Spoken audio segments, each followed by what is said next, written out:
Relationships का purpose होता है कि हम ऐसे लोगों के साथ रहें जिन्हें हमारी एग्जिस्टेंस मैटर करती हो और जिनके साथ रहने पर हम मुश्किल वक्त को भी आसानी के साथ काट पाएं। एक अच्छा रिलेशनशिप वही होता है जहां एक दूसरे के लिए ट्रस्ट, रिस्पेक्ट और अपने पार्टनर की ग्रोथ में उनका साथ देने की विलिंगनेस हो। हर रिलेशनशिप में कभी ना कभी एक ऐसा पॉइंट आता है जब दो लोगों में लड़ाइयां शुरू हो जाती हैं और जहां ये लड़ाइयां बहुत नॉर्मल और एक अग्रीमेंट तक पहुंचने का काफी नेचुरल तरीका है, वहीं अगर आपके रिलेशनशिप में अग्रीमेंट कम और टॉक्सिसिटी, चीखना चिल्लाना, शक करना और मेंटल अब्यूज ज्यादा होता है, तो आपको ये डिसाइड करना होगा कि क्या आपको सच में ऐसे रिलेशनशिप में रहना चाहिए या नहीं। सबसे पहले आपको ये देखना है कि क्या आपके रिलेशनशिप में कम्युनिकेशन की कोई कमी तो नहीं है, क्योंकि हमें एक रिलेशनशिप में लव्ड फील करने के लिए अपने पार्टनर से कम्युनिकेट करना बहुत जरूरी होता है, ताकि हम उनके ख्याल, उनकी प्रॉब्लम्स, उनकी खुशियां और अचीवमेंट्स जान सकें और उन्हें बेहतर समझने के साथ साथ उन्हें हर मोमेंट में सपोर्ट कर सकें। क्योंकि बिना एक दूसरे से रेगुलर बेसिस पर एक डीप लेवल पर बात करे, आप दोनों को पता ही नहीं होगा कि आपने कब अपने पार्टनर को स्पेस देनी है, कब उन्हें प्यार या दिलासा देना है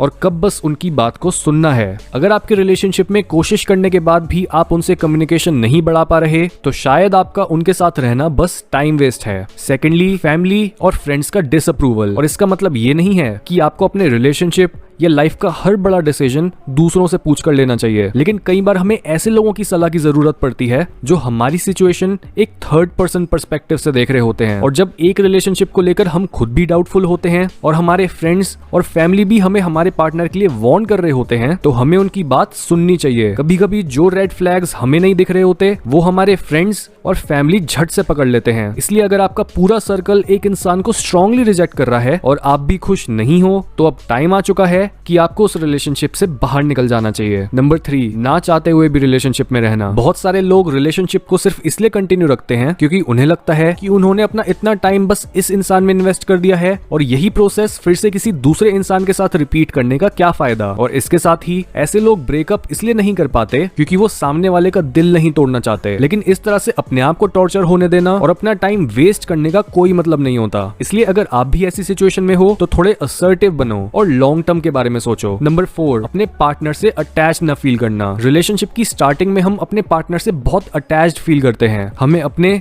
और उनके बीच एक कनेक्शन फील होता है। लेकिन जैसे जैसे रिलेशनशिप आगे बढ़ता है, तब कई रिलेशनशिप्स में नॉवेल्टी फैक्टर खत्म हो जाता है और उसके साथ एक दूसरे के लिए क्रेज भी, जिससे ये पता लगता है कि आपको कभी भी उस इंसान से प्यार था ही नहीं। आप दोनों बस एक दूसरे से अट्रैक्टेड थे और आप बस उसे ही प्यार समझ बैठे। इस वजह से जब आपके रिलेशनशिप में एक दूसरे के लिए कोई अटैचमेंट ही नहीं है, तो बेस्ट यही होगा कि आप अब इस सिचुएशन से बाहर निकलो। नंबर 5, आपका पार्टनर अब्यूजिव है, यानी चाहे आप एक मेल हो या फीमेल, अगर आपको सामने वाला इंसान मेंटली टॉर्चर करता है, कभी भी अप्रिशिएट नहीं करता, आपको आगे बढ़ाने के बजाय हमेशा पीछे धकेलता रहता है, आप उनके साथ कंफर्टेबल फील नहीं करते, तो उसका मतलब है कि आपका पार्टनर आपको अब्यूज कर रहा है। कुछ लोग ऐसे भी होते हैं जो अपने पार्टनर के हर एक्शन को कंट्रोल करने की कोशिश करते हैं और अगर आप उनसे ब्रेकअप की बात करो तो वो आपको ब्लैकमेल करते हैं और आपको ही ऐसा सोचने के लिए गिल्टी फील करवा देते हैं। ऐसे लोग पहले आपको अपने आप से अटैच करवा लेते हैं और फिर अपना असली चेहरा दिखाते हैं। इसलिए इस तरह के अब्यूजिव पार्टनर होने पर सबसे अच्छा ऑप्शन यही होता है कि आप अपनी हिम्मत जुटाओ और बिना उनसे कोई कांटेक्ट रखे उनसे दूर हो जाओ। नंबर 6, चीजों का आगे न बढ़ पाना। एक हेल्दी रिलेशनशिप वही होता है जिसमें दोनों पार्टनर्स कंटिन्यूअसली एक दूसरे के साथ ग्रो करते रहते हैं और अगर किसी रिलेशनशिप में एक पॉइंट के बाद कोई बड़ा चेंज या आप दोनों की बातों में कोई डेप्थ नहीं आई है या फिर आप दोनों एक दूसरे के लिए सीरियस नहीं हो पा रहे हो, तो ऐसे केस में ये पक्का है कि ये रिलेशनशिप ज्यादा टाइम तक नहीं चलेगा और आप अपना टाइम वेस्ट कर रहे हो, क्योंकि बिना मेहनत करे और एक दूसरे को जरूरी प्यार और अटेंशन दिए एक रिलेशनशिप कभी भी आगे बढ़ ही नहीं सकता। इसलिए अगर आपके रिलेशनशिप में भी बात आगे नहीं बढ़ रही तो उसे फोर्स मत करो और वहां से निकल जाओ।